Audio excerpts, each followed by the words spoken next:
GunWorld VR once looked like it could become one of the biggest VR sandbox shooters. It had the kind of setup that kept people coming back, the physics, frequent updates, and a nice amount of detail on all the weapons and guns. At its peak, GunWorld VR sold itself as one of the most realistic physics-based VR shooters. And honestly, I was all for it. With physical hands, real feeling recoil, and a massive weapon roster. It leaned hard on variety too, with over 100 guns and attachments. Despite the physics not being fully there yet, and a few bugs that still needed work, I still genuinely enjoyed it.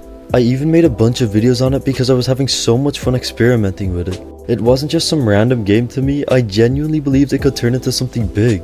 It had that chaotic VR sandbox energy that just pulled you in, and when multiplayer came in, it made the whole thing even better, and that was part of the magic. There was always something new to try, something new to discover, and that's exactly why it made it so easy to enjoy. Even with the bugs and their rough edges, it didn't concern me much because I knew eventually it would be fixed. However, as we waited for those bug fixes and new updates, they never really came.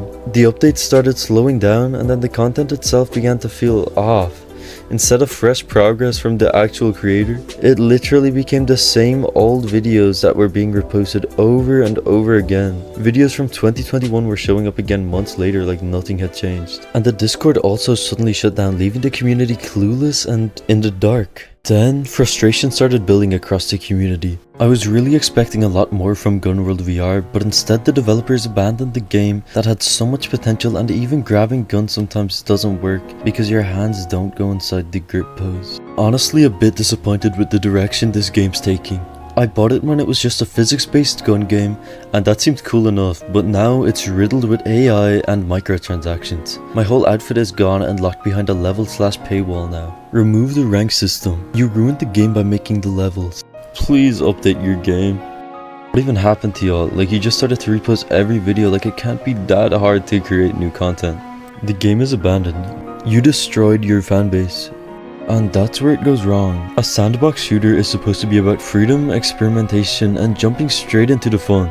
But once progression starts getting layered with grind, unlocks, and paid advantages, it stops feeling like a pure playground and starts feeling like a sales funnel. That's a huge problem in a game like this, because the whole appeal was always pick up a weapon, try something fun, and mess around without the game getting in your way. And that's why people got annoyed. Instead of the game rewarding curiosity, it started asking for patience, time, and sometimes money just to access the full experience. I completely understand that developers deserve to get paid for their work, especially if the game is free to play. That part makes sense, but charging people $10, $20 for a game and then later making it free to play while adding in-app purchases to unlock the full experience is where people start to feel frustrated, especially when the people who already bought the game don't really get any meaningful benefit from paying early. That's what makes it feel unfair.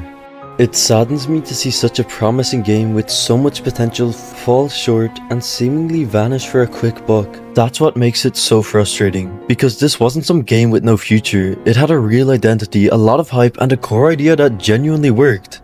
To see that momentum fade like this is honestly disappointing. That being said, if the developer ever sees this video, I hope it comes across as encouragement as much as criticism. I hope this video inspires developers to keep supporting their games and not give up on a project that still has room to grow. This is also one of my first long-form videos like this, so any feedback would mean a lot. If there's anything you'd like to see in the future, please let me know in the comments below. You should also consider joining my Discord linked in the description if you want to talk about all things VR. I host giveaways there too, and it's a great place to chat with other VR enthusiasts.